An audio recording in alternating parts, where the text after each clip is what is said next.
I went to a local thrift store that just opened up recently. I was craving to play an old classic PlayStation game, so I picked up a few items at the game section. Crash Bandicoot, Pac-Man World, and Tomb Raider were on sale for cheap, and it looked like I scored.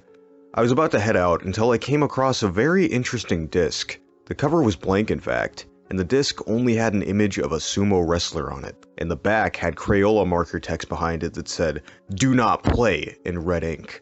But I didn't think much of it. I obviously went to check out these games, and the cashier looked pretty depressed. He had a scar on his eye, one of his ears were missing, and the man had no nose. But I didn't think much of it. He scanned all of my items without any emotion, but then he spotted the suspicious sumo wrestler game, and he looked up at me in great fear. "Don't buy that game," he said. I asked him why. "Just don't buy that game, it's dangerous, you could get killed." I asked him how. He then proceeded to respond, "Don't buy that fucking game, it is literally haunted and possesses dangerous spirits. I am warning you for the last goddamn time." But I didn't think much of it. Hey guys, it's Stir. So a while back I discussed nostalgic memories of listening to old crappy creepypastas like Squidward Suicide with my friends in elementary school. While I was making that video, I took a look back at this obviously legendary and flawless genre of literature by watching content read by YouTuber The Shadow Reader, only to find that most lost episode and haunted game stories are just as ridiculous as they used to be. Yeah, I don't know guys, the campiness of hearing these stories just isn't there for me anymore. They all end the same way, it's pretty clear none of them are real, and, well, I just think they're stupid. I will say, however, I am aware that most of the stories that this Shadow Reader guy reads are stories he wrote himself, and when it's not just another generic lost episode or haunted gaming creepypasta, but rather a horror fanfiction about something going on in the show itself, I do find it at least a tad bit more entertaining. Still dumb, but more of like a fun horror comedy dumb. Listen, I don't expect a horror story about Barnyard to be top tier Shakespearean quality that language arts teachers are gonna cry over. I thought The Truth About Chocolate Fish from SpongeBob and Are You As Hungry As I Am were very interesting dark approaches that added a unique twist to those properties normally aimed at children. Are You As Hungry As I Am is a lot more terrifying when you realize it's a creepypasta about Barnyard,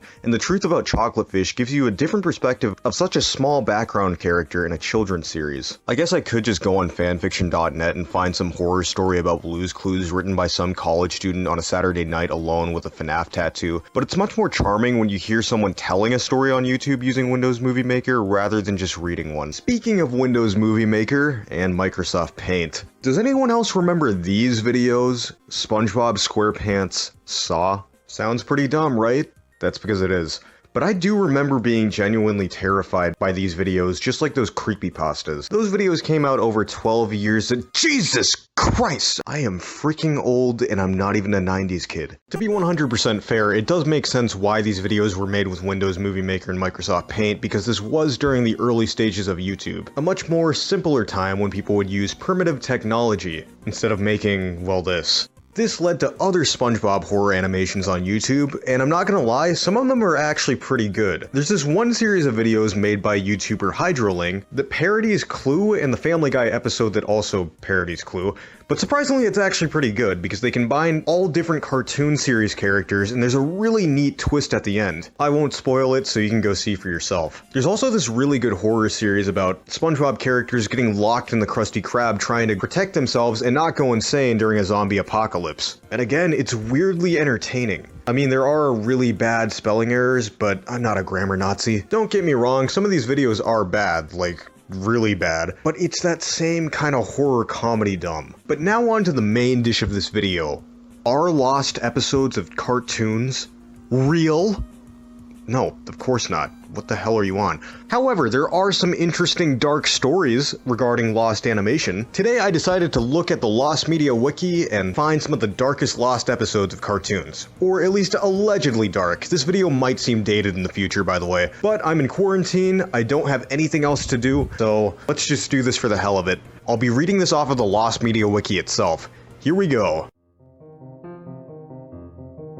Inside Out is a 2015 American CGI animated movie by Pixar. The film tells the story of a young girl named Riley and her emotions as they try to adjust to a new life in San Francisco. Towards the end of the film, Joy and Bing Bong fall in the memory dump after Riley steals her mother's credit card in order to pay for a ticket for a ride aboard a bus operated by Transway Bus Lines. After a while, they try to escape the dump by using Bing Bong's rocket. After the first two attempts fail, Bing Bong convinces Joy to come with him one more time, and in the middle of the ride, he sacrifices his life for her by jumping off the rocket. According to Bing Bong's voice actor, Richard Kind, the original cut of the final part of the scene was 40 seconds to a minute longer, and the audience could hear him pleading more and see his partially fading body. Many people who worked at Pixar preferred this version of the scene better than the one shown in the final movie. It was cut, however, due to concerns that it would be too upsetting for the audience to view. According to Kind, it was similar to the scene in Bambi where his mother gets shot by the hunter and dies. The consensus at Pixar decided that it would be cut from the final film. The original cut has not been released to the public domain. It's not even shown as a deleted scene from the Blu-ray, Disney Movies Anywhere, or Disney Plus copies, which instead shows uncompleted scenes from the time the movie was known as Brainstorm. Shadow the Hedgehog is a third-person shooter game that was released on November 15th, 2005 in the United States for the Nintendo GameCube, PlayStation 2, and Xbox. While the game has become infamous online for its edgy tone compared to other Sonic games, what was released as the final product is significantly different from Sonic Team's original plans. Early builds of the game went for an even darker and more mature feel than the final product. Not only were soldiers in the game seen bleeding red blood and dying on the screen, a CGI cutscene in which a soldier is seen shooting Maria was fully visible. It was also believed that there was stronger dialogue in these early builds, including Sonic using the word piss instead of tick in the final version. The ESRB gave the initial version of the game that Sega submitted to them a teen rating for cartoon violence and language. However, this same year, the ESRB put the new Everyone 10+ rating into effect, which Sega felt would be more appropriate and open the game to a wider audience. As such, a number of edits were made, and the released version of the final game was rated E10+ for fantasy violence and mild language. Where's that damn fourth Chaos Emerald? A few glimpses of the original T-rated version of the game are available online, such as Maria's death uncut, as well as an extended intro that features two cops being shot by Shadow. While some sites claim that the Japanese version of the game is uncut, this version is identical to all international versions and was rated free for all ages by Cyril. Storyboard Jam is a storyboard that is started, passed around, and added to different members of the production crew of a cartoon, often resulting in rather lewd and offensive depictions. Production crews are said to have often used storyboard jams to relieve anger and tension while working on a project. One such storyboard jam, titled Incredible, began life around 1998 within the classic production crew of Rugrats, according to Steve Russell, one of the directors and animators. Russell has recounted that the first page of the storyboard consisted of quote-unquote Angelica being a bitch to Tommy, so Tommy gets her a drink in the kitchen and puts in dog food and Drano, then toodles back to Angelica. After being handed the comic, Russell initially pushed it away in disgust before eventually making some additions of his own. The first page added to by Russell, the third page overall, and the only one that he was able to recover and post online, depicts Tommy, after he returns to Angelica with the poison drink, Stu arriving home before angrily abusing everyone and making sexual remarks to Angelica, while Tommy twitches uncontrollably. Allegedly, some of the other artists were displeased with Russell's additions to the plot, though regardless of their disapproval, he continued with the storyboard, beginning the next page with a description that I cannot say in this YouTube video, otherwise it'll get taken down, so I'm going to leave a link in the description of all of these lost media pages. In total, Russell ended up by adding roughly 12 frames to the storyboard, whereas most of the other artists had previously contributed just 3 to 4 frames each. After this point, the comic was given to other artists to add, and this later resulted in images of Angela. I can't say that on this YouTube video either, but let's just say Russell noted, quote-unquote, I was disgusted even when I saw what had become of the comic. While someone was taking the storyboard to show the production crew of the Wild Thornberrys, an executive producer said, saw it, was disturbed, and confiscated the jam, and thus it ended. It is unknown if the missing pages were destroyed or simply locked away, but either way, it's unlikely that the public will ever see any more pages of this infamous comic. Jimmy Two Shoes was an animated children's series that ran from 2009 to 2011, created by Edward Kay and Sean Scott. The series was about a 14-year-old boy who lived in Miseryville, an area that was filled with doom and misery. A pilot for the series was created in 2006, and the premise of the plot was drastically different from the final version of the show, and revealed that the show was originally intended for an older audience. The series would originally take place in Hell. Heinous was originally a demon named Lucifer, and Heloise was supposed to be the spirit of a serial killer who was sent to Hell. According to Edward Kay, co-creator of Jimmy Two Shoes, and Phil Postma, original designer for the concept, the pilot was actually a 6-minute, non-for-air demo that was paid for by one of the investors. Originally made as an exclusive Teletoon production for the studio's tween demographic at the time, the hell references and other mature elements were removed and aged down once the US broadcasters for Disney XD came aboard, as they were aiming for a more conservative market. The designs were also altered as the producers didn't like them. Although it is speculated that Charlie Schlattler was the voice of Jimmy and Jessica Dihigo, the voice of Heloise, Kay confirmed that Cody Doran indeed did voice Jimmy in the demo. The pilot was about the titular character Jimmy getting hit by a bus. After the accident, Jimmy dies of his injuries and is sent to hell by complete accident. To Jimmy, hell seems like a wonderful and fun place, though that's not quite what it is. The existence of this demo is well known and indeed exists, but according to creator Edward Kay, it was not distributed to them since the producers fear it would be leaked. Cars 3 is an American computer-animated movie produced by Pixar. It was released on June 15, 2017, and is a sequel in the Cars franchise. The movie was directed by Brian Fee and has Owen Wilson reprising his role as Lightning McQueen, as well as Armie Hammer starring as Jackson Storm, the main antagonist, and Cristela Alonso as Cruz Ramirez, Lightning's trainer. The movie follows Lightning McQueen, who becomes blindsided by a new generation of race cars and eventually pushes him out of the sport. With hopes of getting back on the track, he turns to trainer Cruz Ramirez in hopes of getting back on track to prove that he is still the best racer out there. Reception for the film was generally positive, with many seeing it as a massive improvement over Cars 2, as well as praise towards the story and animation. Like many movies, there were many deleted scenes that were shown in early versions of Cars 3. However, while almost all of the deleted scenes were put on home release, there is one infamous deleted scene that is missing. The scene in question was a flashback to where Lightning McQueen was racing Doc Hudson, Lightning's mentor, until Doc collapses and dies. The scene was considered so depressing that it had to be removed, but another likely reason was that Paul Newman, Doc Hudson's voice actor, passed away in 2008, and Owen Wilson's suicide attempt in 2007. The scene most likely hits too close to home, especially for Owen. The scene has never been seen and is only mentioned in news articles and on this movie's TV tropes page, but due to it being too depressing, it will likely never see the light of day. The Downer is the 36th episode of Season 3 of The Amazing World of Gumball, an animated series produced by Cartoon Network Development Studios Europe. The final product revolved around the Wattersons trying to cheer up Gumball, who was in an inexplicably bad mood. Gumball then gets mad and wishes for his family to disappear, which they and the rest of Elmore do. Throughout the course of the episode, Gumball slowly goes insane as he walks around the empty town. However, in the original draft of the episode, it was excessively dark. The creator of Gumball mentioned that this was the reason why the episode was considerably rewritten.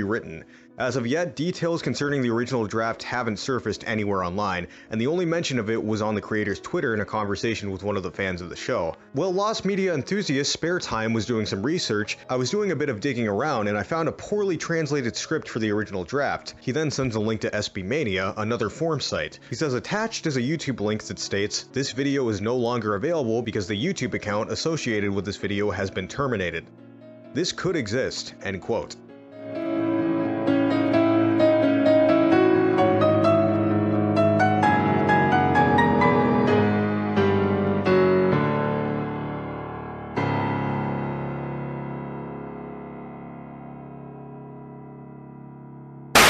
Some of these are a lot more darker than I thought they would be, and it did give me a different perspective on some of this media. I honest to God hope that Rugrats Storyboard Jam never releases. It's already bad that there was SpongeBob NSFW art found in the files of an official SpongeBob game, and that we got a horror adaptation of the Banana Splits, and an adult version of the Flintstones has been in development for years, which I'm afraid is just going to be another stupid Family Guy clone. Also, I'm pretty sure if this jam got released to the public, it would be super illegal to view considering some of the scenes involving Angelica and Stu. I do kind of hope we get the original uncensored version of the SpongeBob SquarePants episode Sailor Mouth, which apparently has the characters legitimately swearing, and there's also apparently a lost uncensored version of the Dexter's Lab episode Rude Removal as well, which is another episode about swearing. I hope that gets released to the public too. There's actually a couple of bizarre deleted and lost SpongeBob scenes, like Patrick holding a knife, this strange image of a snowman torture room, and other weird stuff.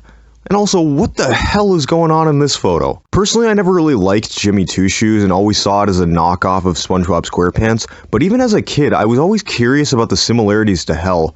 When I figured out that there was a lost pilot and noticed how not a lot of people were talking about it, but everyone was always talking about the adult Kappa Mikey and Billy and Mandy pilots, I knew I had to talk about this one. I kind of hope that pilot gets found because it sounds way more interesting to me than the final series. It certainly would have been one of the better looking cartoons aimed at an older audience that doesn't look like it's trying to be Family Guy. Cars 3 is another movie that always seemed off to me too. Remember back when this movie was announced, everyone got excited for Toy Story 4, Finding Dory, and The Incredibles 2, but no one gave a damn about this movie until the teaser came out and made it seem like it was going to have a far more darker approach to the film series. I remember legitimately getting hyped and excited to see what this was about until it turned out this was all a marketing stunt and McQueen showed up completely fine, not even more than a minute after the previous scene showing the crash. I thought the movie was slightly disappointing. Not necessarily bad, but just not as good as I thought it would be. One thing I liked about the ending of the first Cars movie was that rather than showing McQueen win the race,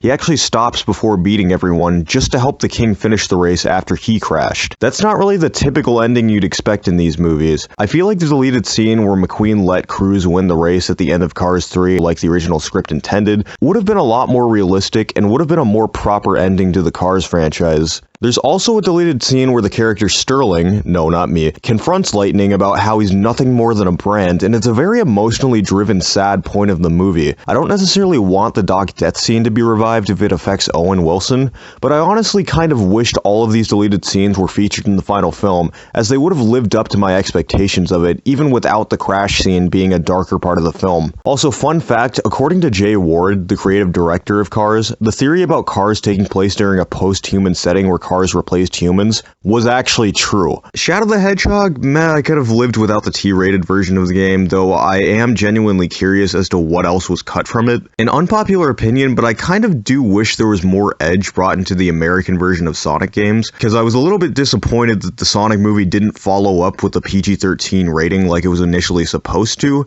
and a majority of Sonic's audiences aren't even children. Sonic Boom failed so badly in terms of merchandising toys, and that series was very targeted at kids during its first season. No, I don't want the character saying damn in every sentence or shooting cops again. And look, I actually do like the humor in Sonic Boom and the Sonic the Hedgehog movie on their own, but as for the game franchise itself, I sort of do miss it when it had more of a shonen vibe. As for the deleted Inside Out scene, I think it's proof that the animation industry has gotten way too freaking safe and it isn't taking a lot of risks anymore. That scene better get found and released to the public. I highly doubt it's even that bad. The downer is probably the most interesting one out of all of these because there's a YouTube account that showed an original draft for the episode and it got shut down. Now nobody knows if the YouTube account was shut down because of copyright issues, which is likely the reason, or what if there was something genuinely bad in this episode that we aren't supposed to see, or maybe it doesn't even exist. Now, there is more lost dark animation, especially in Disney, but I don't think I'm really going to talk about that here because there's so many videos about those, and those will likely never resurface. There were also fan animations that for a while never got released because the creators of those properties really didn't want people to see it and mistake it for official content. But anyway, guys, that's the end of the video. I love lost media. I think the concept of dark lost media is very interesting. Let me know which one you want to see resurface so badly. Let me know what creepypasta or creepy video used to scare you as a kid because those stories also interest me a lot. And like always, I don't know how to end videos.